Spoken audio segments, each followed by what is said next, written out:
Euzu billahi mineşşeytanirracim. Bismillahirrahmanirrahim. Elhamdülillah ve salatu ve selamu ala Resulillah. Değerli arkadaşlar, Hazreti Ali'den hikmet parıltıları okumalarımızın 63.sünü gerçekleştirmek üzere birlikteyiz.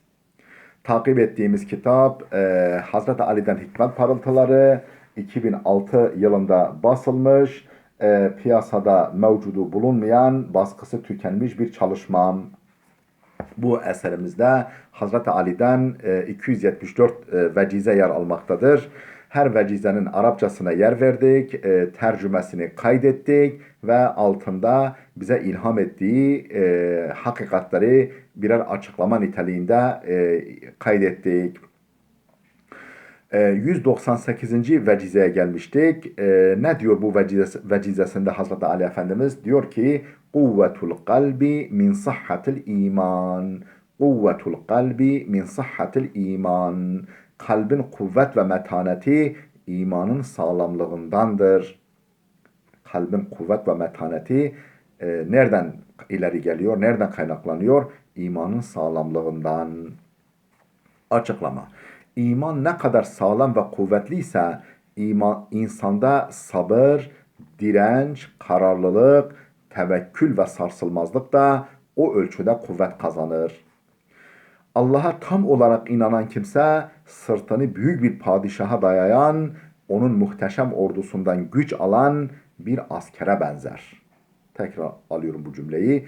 Allah'a tam olarak inanan bir kimse sırtını büyük bir padişaha dayanan, onun muhteşem ordusundan güç alan bir askere benzer. Kişisel kuvvetinden binlerce kat büyük işler başarabilir. Hiç kimseden korkusu kalmaz. İnanan kişi tam ve gerçek bir hürriyete kavuşur. İnanan kişi tam ve gerçek bir hürriyete, özgürlüğe kavuşur.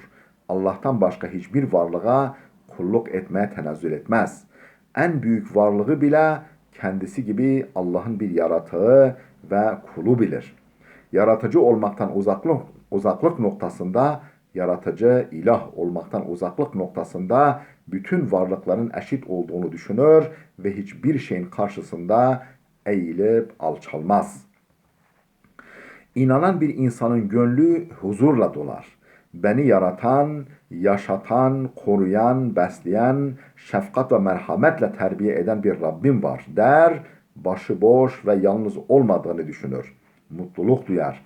Allah'a inanmayan kişi ise mikroptan tutun da gökteki kuyruklu yıldıza ve gök taşlarına kadar şu alemi dolduran sayısız düşmanlara karşı yalnız, yetim, çaresiz ve muhafazasız olduğunu düşünür.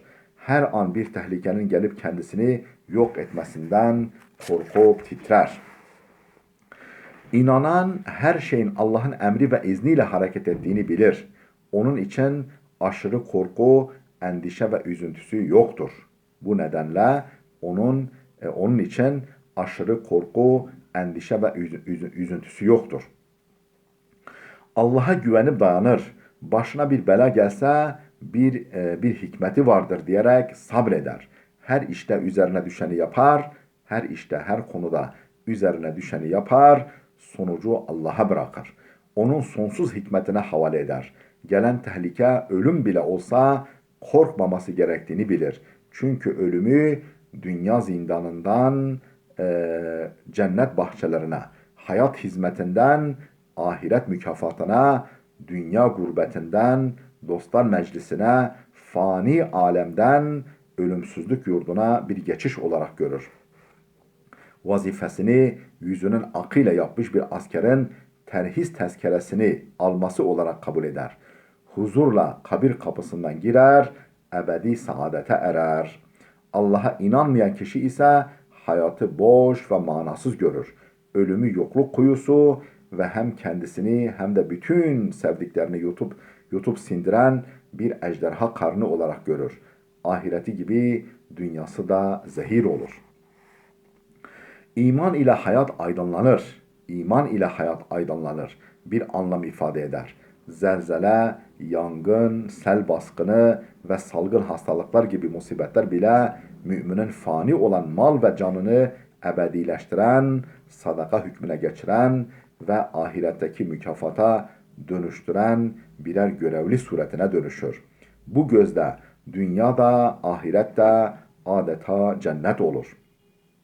İnanan insan bir zulme maruz kalsa ve bütün gayretlerine rağmen hakkını o zalimden alamazsa, zalimin ahirete çekeceği dehşetli azabı hatırlar, en muhtaç olduğu bir anda hakkına karşılık o zalimin sevaplarından alacağını düşünür. Onu Allah'ın kılı kırk yarın adaletine havale ederek rahata kavuşur. Hakkını almaya gücü yetmediğinden üzerinde aşırı derecede durup hayatını acılaştırmaz.